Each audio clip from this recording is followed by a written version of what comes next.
Today we are going to discuss a relatively unfamiliar and relatively, I'll say, uncommonly encountered group of patients, and that is crystalline deposition disorders. And that does not mean that the prevalence may be low, but the prevalence is low because of unusual presentation and mixing, mimickers. So because of mimickers, we tend to miss these disorders. They are crystalline deposition disorders. Now, why they are called crystalline deposition disorders? Because crystals of certain compounds are deposited into the joints, and these crystals are then responsible for elicitation of the inflammatory cascade, which then subsequently damages the joint. Now, both these disorders, that is gout and pseudogout, are crystalline deposition disorders, and these deposition disorders are mostly associated with lifestyle diseases. Okay, so other comorbids are pretty common with these. These comorbids include diabetes, hyperlipidemia, obesity, hypertension. Okay, so these are pretty common with these disorders. They are not, I will say, they are the nutritional disorders of other sort. Okay, so that's what I say. So gout, the responsible crystals are of monosodium urate, and the second disorder is pseudogout, where the responsible crystals are of calcium pyrophosphate. Okay, so two types of crystals. They are monosodium urate for gout and calcium pyrophosphate for pseudogout. Okay, these are the two we are going to discuss. We are not going to discuss about the appetite crystal disease. So this group of disorders, the metabolic product. So metabolic product is monosodium urate in case of gout and calcium pyrophosphate in case of pseudogout, which is responsible for arthropathy. Arthropathy means damage to the joint, arthritis to the joint, painful joint. So the crystals enter the joint space to provoke an acute crystal synovitis, or the presence of this crystalline material within the articular cartilage leads to chronic degenerative changes. That's gout, and these are the needle type of crystals for the gout, and for rhombic shaped crystals for pseudogout. So, different terms are used for when they are viewed under the polarized microscopy, and depending upon the direction in which the light is coming, horizontal or vertical to the slide, there is a color, yellow or blue, and accordingly these are known as negative and positively bifringent crystals under polarizing light microscopy. We won't go into details, but accordingly. So that's how the pathologists differentiate between gout and pseudogout. But these are not only the differentiating features. Other clinical presentations also constitute a significant chunk on the basis of which we can make a differential diagnosis of gout and pseudogout. So these are the historical pictographs, some type of art for representing gout and pseudogout. We won't go into it. And next is, so as far as gout is concerned, when we talk about gout, I think all of you have read Purine Metabolism in Biochemistry. Is it? Yeah. So uric acid is produced by the degradation of purine bases adenine and guanine, constituents of nucleic acid and nucleotides according to the following scheme. So you know this. Adenine, guanine, they are degenerated to hypoxanthine, xanthine, and then xanthine oxidase acts to form the uric acid. So purine metabolism in lower mammals, this sequence is carried out as a stage further by enzyme uricase. So that converts uric acid into allantoin, and which is then rapidly eliminated through the kidneys. However, in humans, the uric acid, there is no uricase enzyme. So the result is you have a serum concentration of uric acid. But beware of this fact. Elevated uric acid concentrations into the serum does not translates to gout. Like every case of hyperlipidemia does not translates to myocardial infarction. Is it? Every biochemical abnormality of hyperlipidemia, does it translates to myocardial infarction? It doesn't. So similarly, hyperuricemia more than 6 grams per deciliter does not constitutes to gout in every case. Gout is clinical presentation. Hyperuricemia is mere elevated concentrations of uric acid into the serum, into the blood. Okay? So very important to differentiate. Etiology. So increased uric, however, the etiology is increased uric acid in serum that can result from overproduction or under excretion of uric acid. Overproduction means, say, certain hemolytic states, isn't it? Under excretion means some renal disorders. Okay, so we'll see a couple of them. Okay, but this is coupled with other abnormalities, and those other abnormalities include dietary modifications, certain particular type of diet, say seafood, okay, hyperlipidemia, then certain genetic genotypes. So they overall all this aggregate. So the genomic factors and the phenotypic factors, they aggregate to precipitate gout in a patient who is having hyperuricemia. That does not mean every patient with hyperuricemia will have gout. All right. Is this not clear? Okay. So breakdown of body constituents purines endogenous and breakdown of ingested dietary purines exogenous. So that results in urate in plasma, and that is excreted either in gut or in kidneys. So you can understand, either you take it too much, that taking it in too much either in form of diet or because of some underlying hematopoietic disorder which can result in overproduction of purines. Second is some renal disease which may result in under excretion of purines, and that's what is important to understand because of the type of drugs which are used for the management of gout. Okay, so just remember this. So the three important variables that determine the plasma uric acid levels are rate of endogenous purine breakdown, the amount of purines in diet, and the rate of renal clearance. I did not repeat it. In males, it is 4 to 7 mg per 100 ml, and in females, it is 4 to 6 mg per 100 ml. That's what is the normal plasma uric acid levels. Hyperuricemia. So in primary hyperuricemia, which is the result of multiple interactive factors as genetic and environmental factors, and secondary hyperuricemia, which is mainly due to single well-defined cause.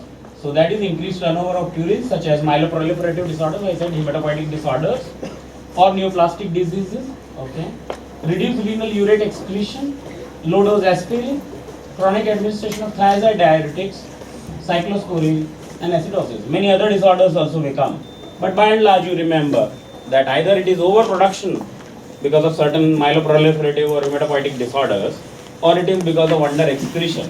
Under excretion can be because of certain diuretics also, isn't it? Overproduction may be because of consumption of some type of purines as well, animal proteins. So remember, and this is what is the pathogenesis of gout. So need not go into details. Every patient with you just remember, every patient with hyperuricemia in your clinical practice, very frequently you will encounter that patients seen in periphery, they are frequently advised because of joint pain, any joint pain, elbow, knee, whatever, they are advised uric acid levels. Okay, so that uric acid levels doesn't mean that patient is a case of gout, because that is frequently malpracticed investigation. Every case of joint pain cannot be ascribed to gout. There are different causes of joint pains. These joint pain can be classified into number 1, autoimmune disorders like seropositive and seronegative spondyloarthropathies or arthropathies, which include rheumatoid arthritis as a prototype for seropositive, that is rheumatoid factor positive, and seronegative, which includes ankylosing spondylitis as the prototype. And then there are other disorders in that which are HLA-B27 positive, Okay, so they are seronegative spondyloarthropathies. They will also result in joint pain. Then there are degenerative disorders like osteoarthritis. That will also result in joint pain. Then there are septic disorders, tuberculosis of any joint.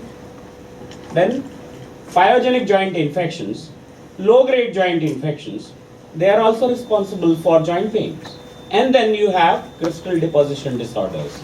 So you have a wide differential diagnosis.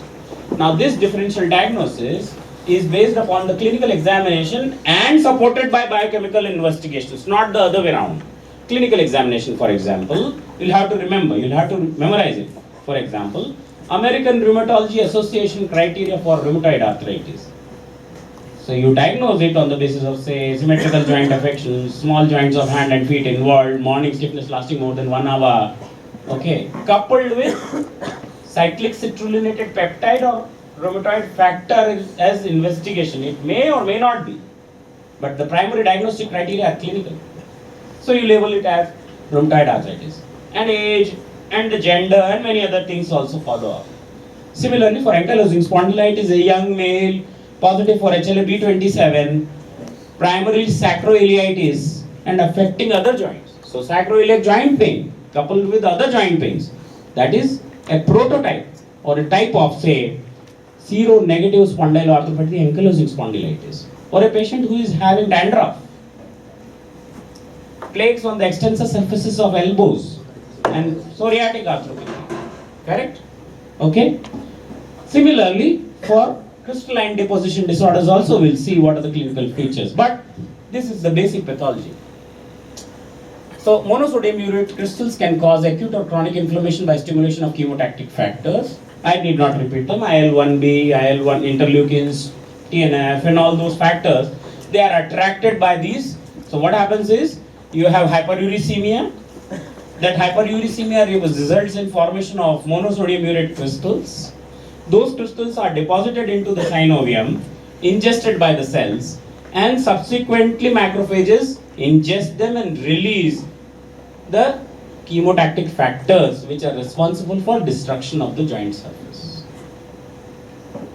Whereas in septic arthritis, what will happen? There is a bacteria which is being ingested into the synovium, and that will subsequently result in elaboration of chemotactic factors. Correct? So these are this is how inflammatory mediators are produced in response to the urate crystals. These are chemotactic factors, lysosomal enzymes, PGE, IL-1,6, and likewise you have certain medications also which target towards that. I've heard heard the name of anakinra. Correct? That is IL-1 antagonist. Is it? Is it? Yeah. So like that. So that's, I need not go into detail. Okay. So pathogenesis. Urate crystals can also be deposited around the tendons and subcutaneous tissue. That will result in formation of tophi. Okay, these tophi are different from other depositions. You see, you have rheumatoid nodules as well. Is it? You have rheumatoid nodules. Have you heard of rheumatoid nodules? Is it? No one has heard. Rheumatoid arthritis causes deposition of nodules, formation of nodules on the extensor surfaces. So they need to be differentiated from monosodium urate.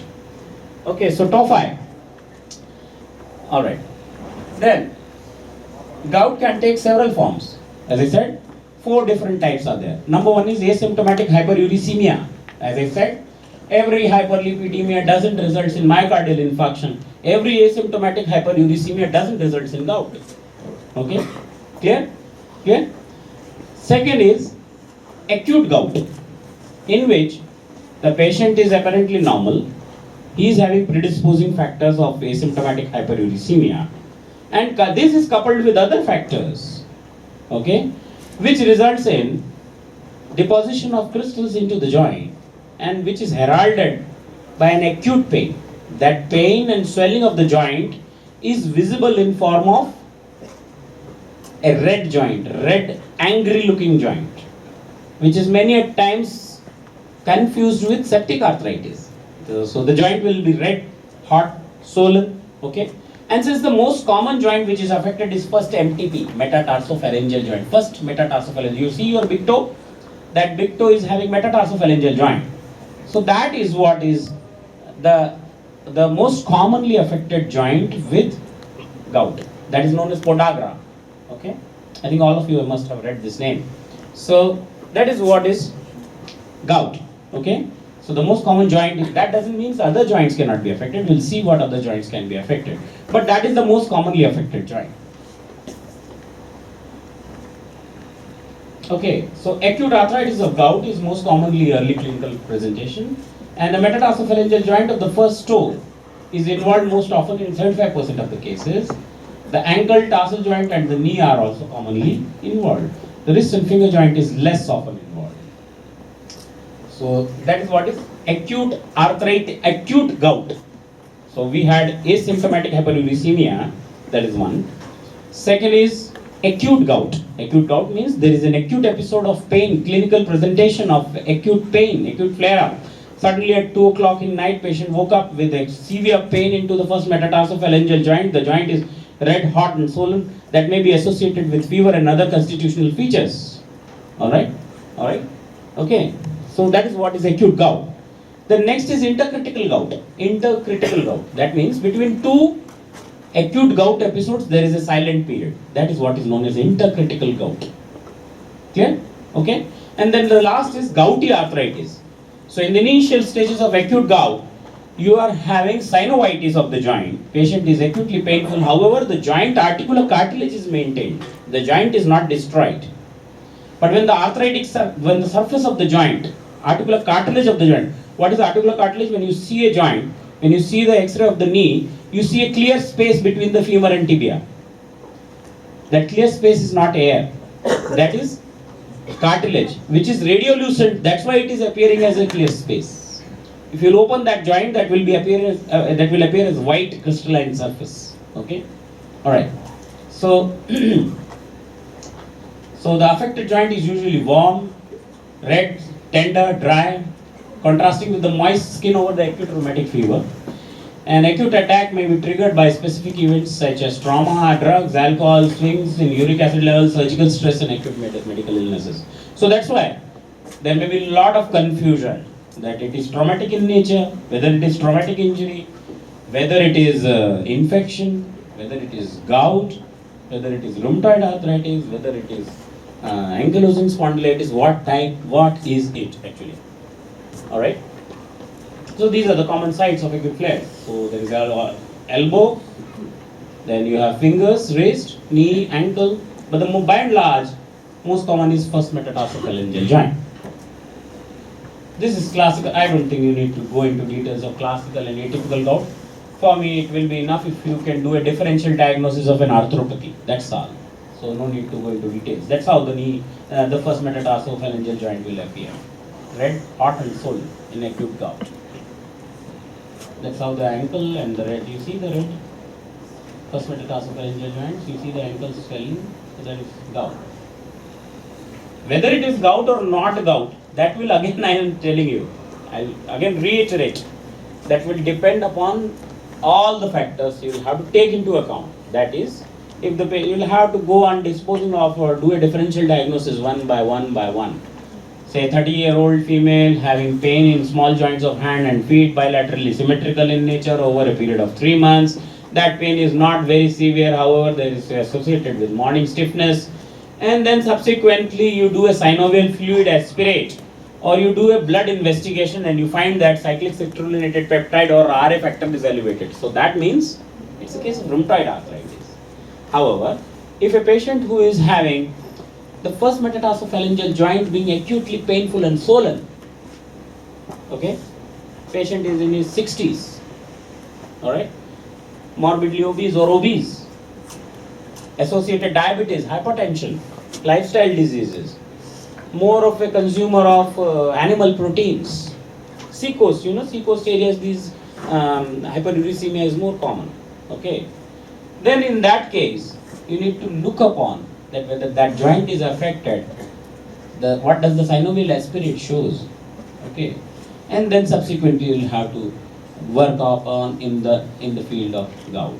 At the same time, the most common differential diagnosis with gout is septic arthritis. Why? Because other disorders, other joint pain disorders which include rheumatoid, ankylosing, they affect multiple joints.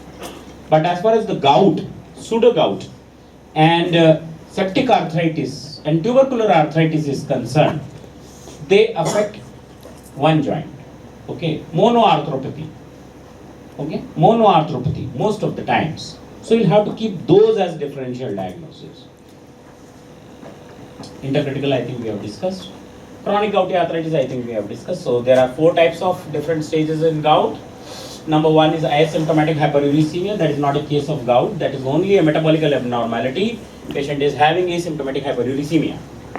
Second is acute gout, where there is synovial inflammation associated with pain and clinical features of acute red, hot and swollen joint, which is very painful, disturbing to the patient, may need hospital admission. That is known as acute gout. Third stage is intercritical gout, in which between 2 episodes of acute gout, there is a silent period. That is known as intercritical gout. And the last is gouty arthritis, where there is arthritis of the joint, permanent destruction of the joint that will always be painful. It won't have any silent periods. So that is what is chronic gouty arthritis. That's how you see this is a clinical picture of hand. What is tophi? Tophi are clinically evident monosodium urate crystals containing tophi occur may only in fairly advanced gout, mostly on extensor surfaces, on the tendons, on the bursa, like that. So gouty tophi. So you see gouty tophi over here. It's more of like a picture we can see, but in a patient always try to see whether the patient is having any tophi. So this a tophi over the helix of the ear. That's the radiograph of a patient with gouty arthritis. You see the destruction of the joint here. You see the destruction of the joint here. Swollen, soft tissue swelling. Okay. Next is urate urolithiasis occurs in 20% of the gouty subjects. So you are having stones, or I'll say crystals, not only into the joint, but multiple crystals causing urolithiasis as well. Okay. We won't discuss nephropathy investigations. So when we go on investigations, what type of investigations you would like to order? Okay. So first and foremost is serum uric acid. So serum uric acid levels can be normal at the time of acute gouty arthritis, but that in between intercritical gout you may find. So what happens in gout? This is also one interesting phenomena, that over a period of time there is hyperuricemia. That increasing hyperuricemia is heralded by or onset of acute gouty episode. That gouty episode is responsible for lowering the serum concentrations of the uric acid. And then again the serum concentrations increase. Then there is again an episode of gout. Okay, so that's all. So it may be normal. That's what I mean by normal. In almost all patients, serum uric acid levels will be elevated at some time. So during intercritical gout or asymptomatic hyperuricemia or chronic gouty arthritis, it may be elevated. So it's not a one-time affair. A patient who is complaining of pain, you need to examine him again and again. That's what is the message. Serum urate measurements are important in following the treatment. Some people without gout may have elevated serum uric acid due to drugs or other causes. So these drugs are mostly diuretics, thiazide diuretics. They are responsible for elevated serum uric acid concentrations. Diagnosis of gout is confirmed by demonstration of monosodium urate crystals into the synovial fluid by polarized microscopy. Okay, I need not go into details, but if you'll see what is the classical description in the pathology textbooks and in our textbooks is that under polarized light microscopy, the gout crystals are in form of a needle, and the pseudogout crystals are in form of a rhombus, okay, rhomboid needles. And then there is bifringens to light. Bifringens means the light is parallel or perpendicular to the crystal, and accordingly there will be a change in the color of the crystal, either yellow or the blue. I won't go into details. So you see this. Okay. So initial acute attack subsides spontaneously over a period of a week, and if gout is inadequately treated, episodes become more frequent, and then that results in chronic tophaceous gout. So differential diagnosis, as I said, 4 differential diagnoses. As far as tuberculosis is concerned, that will never result in an acute swollen joint. It will manifest in form of a cold abscess. So there will be a joint which over a period of time has become swollen, painful, compatible with the function of the patient, and will result in an abscess which is not purulent, serous fluid somewhere else, okay, or into the joint. So it will be insidious in onset or subacute in nature. Then the second is septic arthritis. Septic arthritis, if I'll say, it has bimodal distribution, most common in children. So that will manifest in form of high-ranging fevers, constitutional features, refusal to feed, septic shock. Alright? So that is what is septic arthritis in children. However, the second one is more confusing. In certain immunocompromised state, say renal failure, say some type of neoplasia, say malnutrition, say some type of myeloproliferative disorders, patients will be having decreased immunity or the compromise, there is an immunocompromise. These adult patients, mostly in their 50s and 60s or 70s, may develop septic arthritis of the joint, which is a great mimicker for acute gout. But again remember, septic arthritis of first metatarsophalangeal joint is relatively uncommon.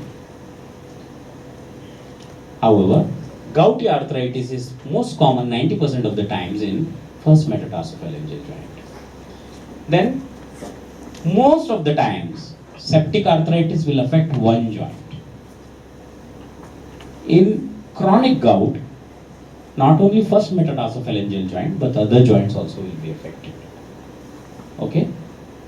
But other features, that is, high-ranging fevers, constitutional features, acute onset of severe pain, all that will be common between septic arthritis and gout. Okay? Alright. So these are the management strategies for gout. When you encounter hyperuricemia, so number one is dietary restriction. So you restrict the diet. Control hyperlipidemia. Control animal proteins. So over ingestion should be stopped. Then next is maintain the body urate pool. Alright. Then if there is renal insufficiency, use drugs accordingly. We'll discuss one by one. These are the correctable factors that contribute to hyperuricemia. They are obesity, hyperlipidemia, diuretic therapy, high fructose concentration syrup, poorly controlled hypertension, high urine consumption, and decreased urine flow. And this is okay. So now, when we will discuss about management in a short while. So, treatment. You see, treatment of gout is very controversial. Needless to say, in acute gout or gouty arthritis, okay, where there are most of the patients are having symptoms of pain, and so it's very natural to assume what can be the most common treatment. Non-steroidal anti-inflammatory drugs, they are recommended to control pain. Alright, say indomethacin, ibuprofen, they are recommended. So you control the pain with the help of NSAIDs. Second is intra-articular injection of corticosteroid, oral corticosteroids. They can also decrease pain in acute gout. Third is colchicine. Have you heard the name colchicine? So that is also a drug which is used for controlling acute pain in gout. Alright, so these are the three main class of agents: NSAIDs, colchicine, intra-articular and systemic glucocorticoids, which are responsible for controlling the pain in acute gout. Alright, and then you have anakinra as well. We'll discuss about that in a short while. The second strategy is in periods of asymptomatic hyperuricemia and in intercritical gout, when there is no pain, but always there is a fear that it may herald or it may cause precipitation of acute gout. In that period, the management is controversial.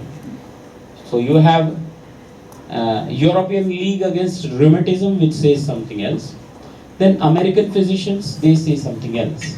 I'll divide it into two broad categories. Number one, do nothing, don't do the treatment. Number two is maintain. What I'll say, maintain the concentrations of uric acid within 6 mg per 100 ml. Okay, so that can be done with the help of certain agents. I hope you have heard name of them. Allopurinol. Okay, then probenecid. Okay, so both of them act in different way. How allopurinol acts? Allopurinol will for over producers, correct? Over producers, it will act there. Probenecid will act on the uric acid under excretors, correct? But there is a lot of controversy whether during the period of asymptomatic hyperuricemia you should give it or not give it. These are two broad groups. Okay? All right. So colchicine, I think we all need to discuss. Now, ACTH has also been used increasingly in 40 to 80 IU in case of acute gout. Okay? Alright? If only one or two joints are involved, then depocorticosteroids. I think we have discussed that also. Colchicine, I need not go. Then, as I said, the management in between intercritical gout and in chronic gout or asymptomatic hyperuricemia, it is controversial to give or not to give. You may choose depending upon the committee which recommends, either EULAR, European League Against Rheumatism, they will say something else. American physicians, they will say something else. So it depends. Both are correct. It depends upon the clinician how he wants to approach the problem. So I think no need to go into this. So newer agents, few newer agents are lesinurad. So that blocks URAT1 and OAT4 transporters in kidney, blocking uric acid resorption. You heard their name? Is it? Yes, no? Yes. Not many, I believe. Then pegloticase, have you heard the name? This you must have heard. This is pretty common. Okay, so it is a pre-glycated uricase. Okay, all right. So it will convert uric acid to. I think we have discussed that as well. All right. So, so this chart I think represents most of it. So febuxostat. So that will, these are the episodes of gout, and you can see which is most effective. So febuxostat or febustat, and then you have allopurinol. So varying grades. That depends anyways on the clinician's choice. In short, about pseudogout. What is the time? 230. 2:30. Okay. So in short about pseudogout. Why we call it as pseudogout? Because it mimics gout. That's why it is called pseudogout. But the deposition of crystals is not of monosodium urate. I will say in most of the patients which are confused with pseudogout are those of osteoarthritic patients. So you can understand the profile of the patients is also 60 or 70 years. Okay, like gout. So pseudogout is known as calcium pyrophosphate deposition disease, CPPD. Okay. So CPPD, why it is called as CPPD? Because there are other disorders and drugs which are responsible for elevation of pyrophosphate into the serum, which will result in secondary pseudogout. Alright, that's why it's a group of disorders which is known as CPPD, calcium pyrophosphate deposition disease. So prevalence is 4 to 7% based on radiographic criteria. Why? Radiographic criteria means you see most of the time pseudogout will happen in the area where there is cartilage. So next to cartilage, there is an affinity towards pyrophosphate. Okay? And as a result of which in that area between the two cartilaginous surfaces, you will have deposition of calcium pyrophosphate, which will be opaque, and this is found in 40% of the cases. So not all cases of CPPD will be having radio-opaque deposition of CPPD crystals between the two articular surfaces. But 40% can be detected by it. That's one. Usual patients are under 60 years old, considered an arthritic of aging, and CPPD disease is underdiagnosed. You can understand why it is underdiagnosed, because if there is no radiological criteria, then you will have to aspirate every joint, subject it to polarized microscopy, see the deposition of the crystals. Everywhere you don't have that facility. Okay, so that's why it is underdiagnosed. Okay. So and then there is less of cognizance as well. So more commonly diagnosed condition is gout, but pseudo gout very few clinicians and rheumatologists they deal with it. Rheumatologists are, I think patients have access to rheumatologists in metropolitan cities. They do not have them in tier 2 and 3 cities. So that's why it is relatively and then clinical features are very much overlapping with osteoarthritis. Alright. So that's how you see this flake. You see this flake in the wrist. So that is what is the deposition of calcium pyrophosphate between the two surfaces of the joint. So that is what is known as chondrocalcinosis, deposition of calcium near the articular cartilage. Okay. So the presentations are varied, but mostly it is acute gout-like arthritis, as we discussed, like gout. Acute pain, swelling, warmth of the knee or the wrist, and it is caused by CPPD crystals. So you aspirate, and then the differential diagnosis is on the basis of the type of crystals which are isolated. Okay. Then chronic CPPD is polyarticular involvement, and symptoms last weeks to months. Whereas in case of gout, the symptoms last days to weeks. In gout, it is days to weeks. In pseudogout, it is weeks to months. These are two types, no need to go into details. So it is also known as chronic pseudogout, and there is chronic large joint effusions, knee, shoulder, lasting weeks, months, polyarticular arthritis involving knee, wrist, elbow, shoulder, and it is difficult to treat osteoarthritis, suggests underlying CPPD disease. Okay, so it's most commonly confused and differential diagnosis of CPPD with osteoarthritis. These are the X-ray radiological findings. Needless to say, they will be non-specific. All of them will show destruction of the articular cartilage and arthritis. But 40% of the patients, you will have to see radiographically very carefully. You will see chondrocalcinosis. So that will be something like an identifying factor that this is so you have 40% and rest 60% you take care by aspiration of the joint and see the CPPD crystals. Okay.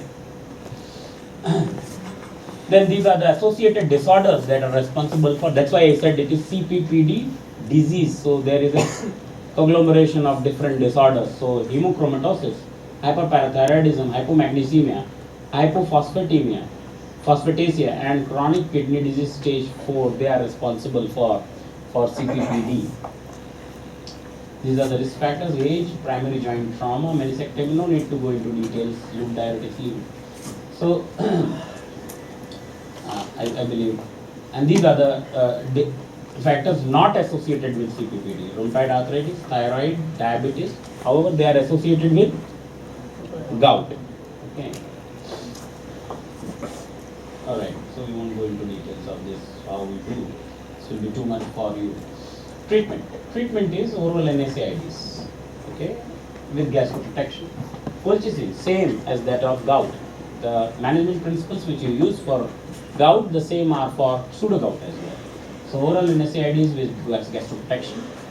Then you have colchicine, glucocorticoids, hydroxychloroquine, methotrexate, interleukin 1B inhibitors like anakinra, and so nearly leaving the overproducers and under-excretors and drugs which are targeted to them. Rest of the treatment between gout and pseudogout is same. All right.